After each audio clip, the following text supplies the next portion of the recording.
On passe à l'exercice numéro 4.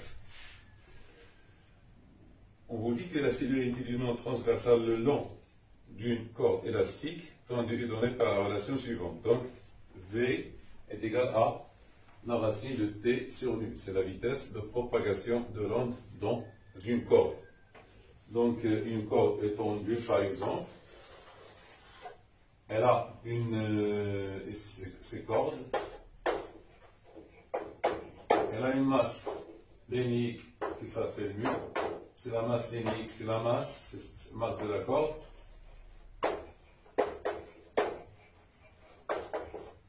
Sur sa longueur.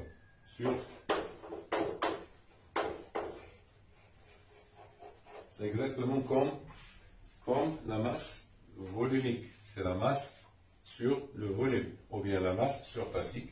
C'est la masse sur la surface. La tension T, c'est une force. C'est la tension T en dessous de la corde.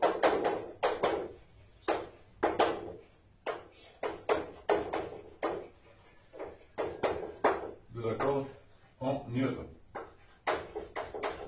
Ici en kilogrammes mètre moins 1. Vous savez que la corde, dans un état ou autre, possède une tension qui s'applique sur cette corde. Donc, déterminer la tension d'une corde de longueur L est égale à 42 cm et de masse M est égale à 2,6 grammes pour que les ondes s'y propagent avec une célérité V est égale à 370. Donc, V. Donc, T, à quoi est égal T? T. T, on a T. Oui. M. Très bien.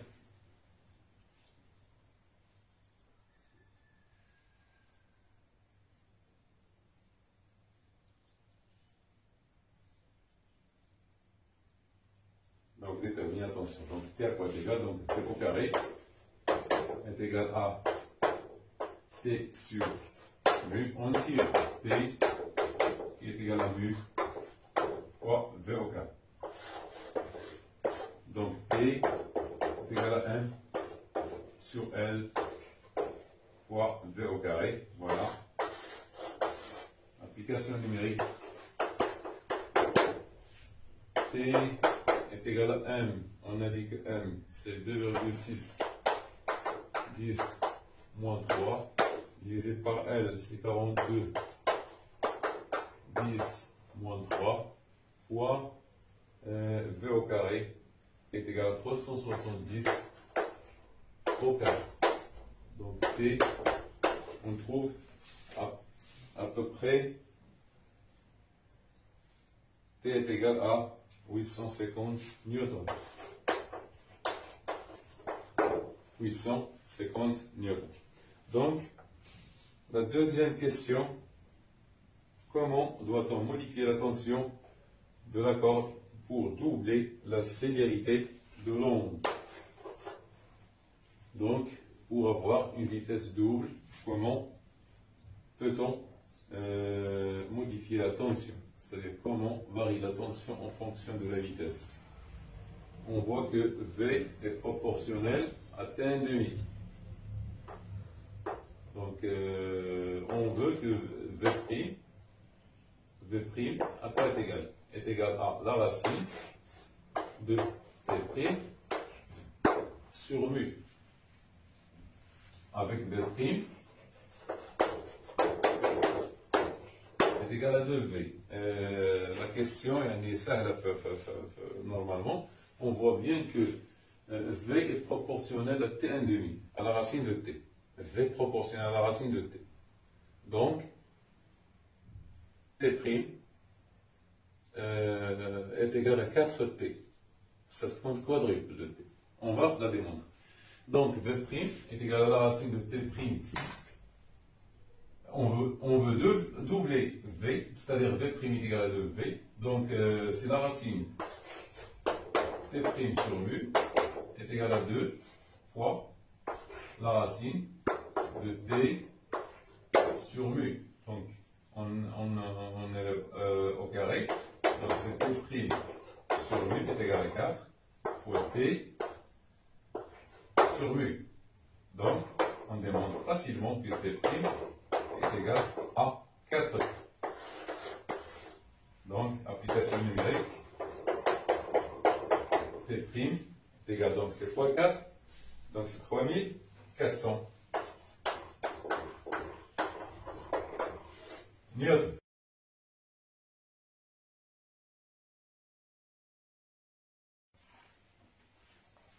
On passe maintenant à l'exercice numéro 5 qui parle des ondes ultrasonores.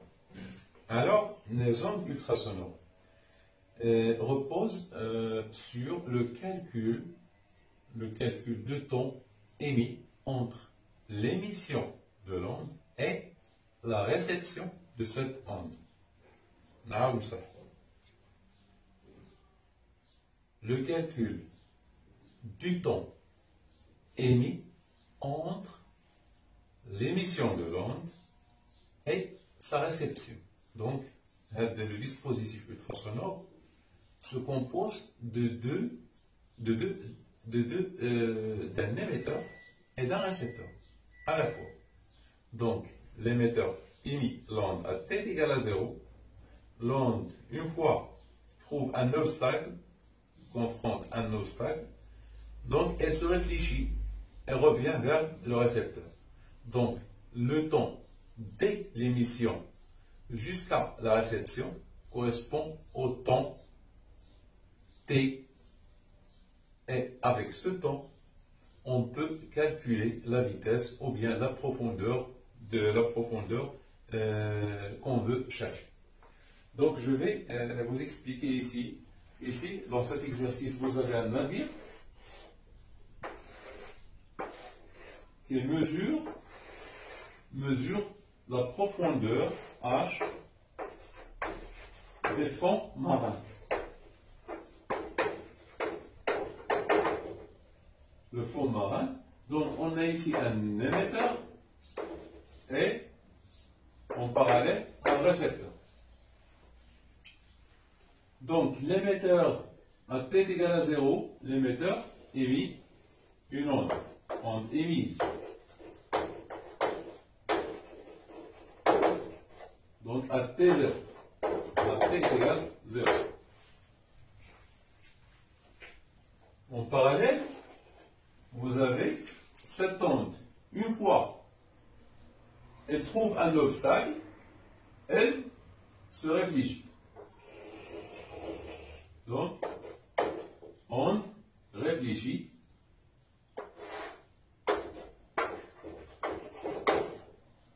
Onde réfléchit.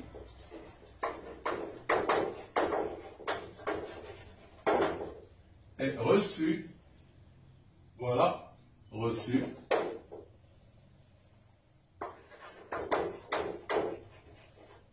et reçu par R à T, l'instant T. Donc delta T à quoi est égal à T moins T0 et reçu à T.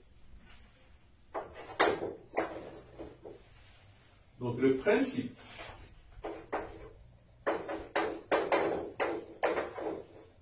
de mesure des ondes ultrasonores repose sur le calcul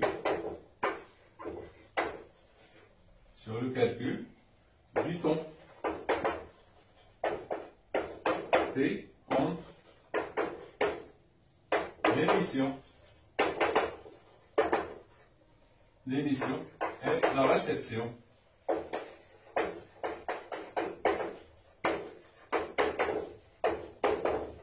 de l'onde. Donc, T,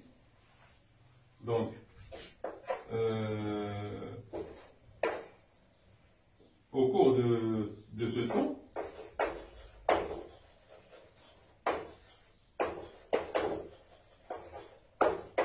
T, l'onde traverse, donc combien l'onde traverse une distance qui est égale à 2h.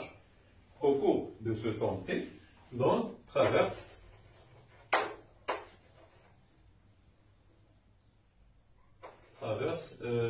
une distance, ou le parcours, l'onde parcourt une distance d qui est égale à 2h. Donc, ici, on a d égale à v fois t. Donc, d est égal à 2h. 2h est égal à v fois t. Donc, ce temps, il est composé de périodes. Le temps et le temps, il est composé de n périodes. Donc, t est égal à n fois t qui est égal à n fois 1 sur l'u. Est égal à n sur l'u. Donc, c'est une donnée. On nous a donné que le temps t qui sépare l'émission et la réception de l'onde est égal à n période. N est égal à 330, 123. Donc, on détermine h. Donc, le h est égal à v fois n sur nu. Donc, h est égal à quoi? Est égal à v fois n sur 2 fois nu. Application numérique. H est égal à V, donc c'est 1500 fois 330, 123 sur 2 fois 40, 10 à la puissance 3. Donc on trouve H sensiblement égal à 6,2. 10 à la puissance 3 mètres qui est à 6,2 km. 6,2 km. La deuxième question.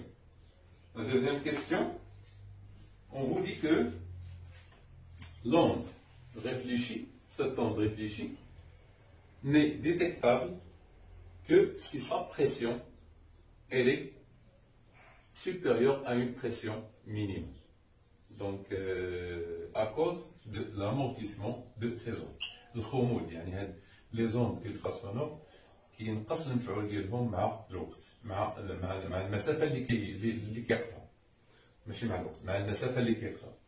Donc, deuxièmement, كيقولوا لنا هنايا que P, la pression de l'onde, donc c'est un détecteur à pression qui détecterait la pression de l'onde. P est égal à P0 exponentielle de moins mu fois L. Avec L est égal à 2H. Et la distance parcourue est égale à 2H. Donc on cherche la distance ou la profondeur maximale. La profondeur maximale اللي يقدر يحسب لنا هاد لو سونار.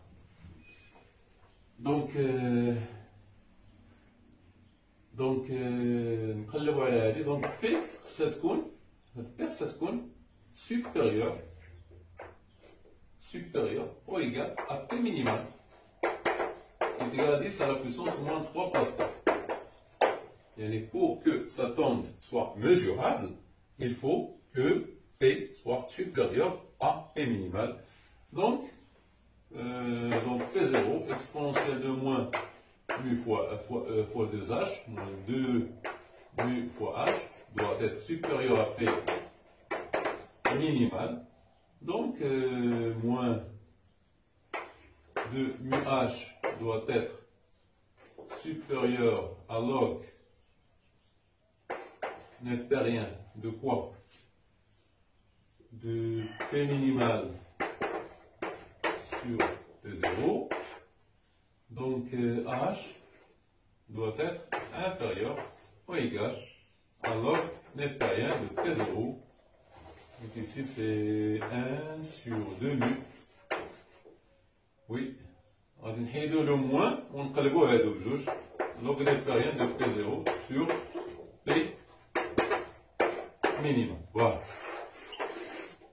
Donc application numérique. H doit être inférieur ou égal à 1 sur 2 mu. C'est 2,5 Donc 2 fois 2,5 10 à la puissance moins 3, ou bien moins 4, moins 1. Hein? Non, c'est 2,5 tout simplement. Donc un chouchouzien, 2,5, 10 moins 4, 10 moins 4 fois log nectarien de P0, c'est 10, P0 c'est 10, sur 10, moins 3, donc on trouve H inférieur ou égal à 18,4 km. Donc, il y a la distance maximale ou la profondeur maximale que peut détecter le sonar.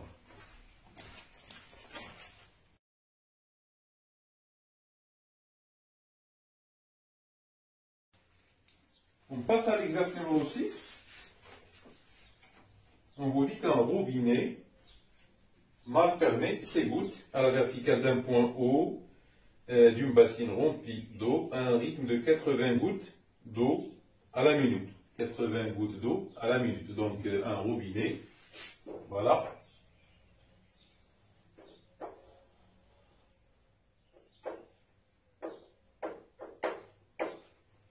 Un robinet.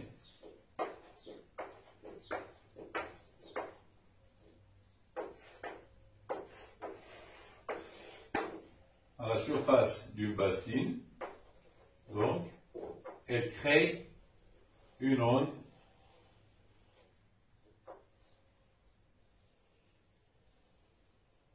mécanique progressive. Elle crée une onde mécanique. On a dit que 80 minutes à 80 gouttes par minute. C'est-à-dire pour, pour la période t, c'est-à-dire t est égal à 60 secondes sur 80, égal à 0,75 secondes. On peut, à partir de ces 80 gouttes par minute, on peut tirer t, c'est-à-dire 80 gouttes, voilà, 80 gouttes correspond à 60 secondes, donc une goutte correspond à x, donc x est égal à 1, 60 sur 80. Donc, pour comprendre seulement. Donc, la distance entre deux crêtes successives, cette distance s'appelle la longueur d'onde. C'est lambda. La longueur d'onde, lambda. On nous dit qu'elles sont séparées, les deux crêtes, elles sont séparées par une distance d égale à 12 cm. Donc, lambda est égal à 12 cm. Donc, deux crêtes successives, voilà. Deux crêtes successives, donc, elles séparent cette distance, c'est lambda.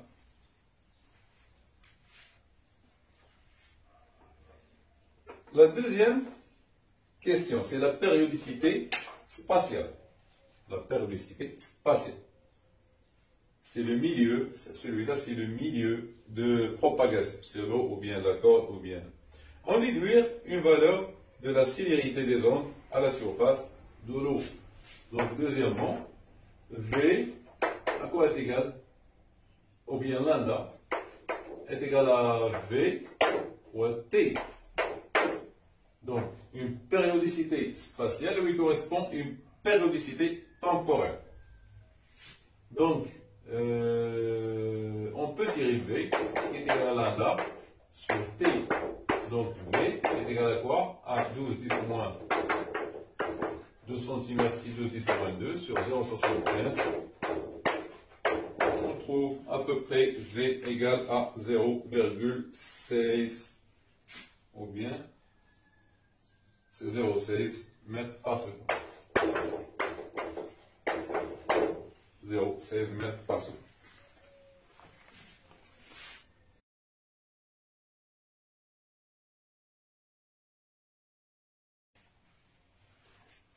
On passe au dernier exercice, c'est l'exercice numéro 7. Donc, dans une cuve à ondes, un vibreur émet une onde progressive sinusoïdale à la fréquence nu est égale à 30 Hz. On mesure la distance d est égale à 2 cm séparant deux crêtes consécutives proches de la source. Déterminer la célérité V de l'onde, puis la profondeur H à cet endroit. Alors, les données, on voit donc que V est égal à la racine de G fois H. Donc, la célérité V, à quoi est égal V? Est égal à quoi? Est égal à lambda sur T, ou bien c'est lambda fois nu. Lambda fois nu. Donc, je vais écrire V comme ça, pour séparer V de nu. V est égal à lambda fois nu. Donc, V est égal à application numérique, c'est 2, 10 moins 2 fois 30. Donc, V, 30 c'est 60, donc c'est 0,6 mètres par seconde. C'est 0,6 mètres par seconde. Alors, on vous dit la profondeur H, calcul de H. La profondeur H, on sait que V est égal à la racine de G fois H. Donc, V carré est égal à G fois H. Donc, on tire H est égal à V carré sur G. Donc, application numérique. H, c'est V carré, donc c'est 0,6 au carré sur 9,8. Donc, on trouve H est égal à 3,7 10 moins 2 mètres à 3,7 cm. Alors, deuxièmement, en s'éloignant du vibreur, deux crêtes consécutives ne sont plus distants que de D. D' est égal à 1 cm. Déterminer la célérité V'. Donc, V'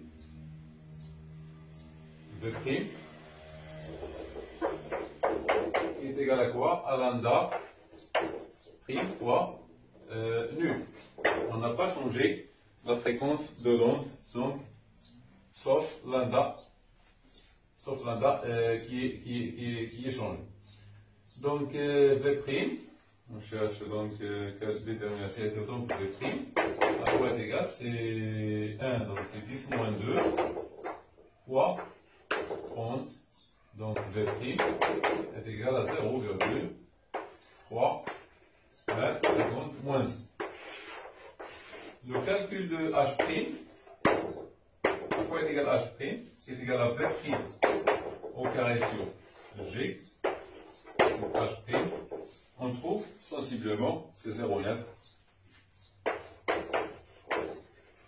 cm. C'est un exercice facile.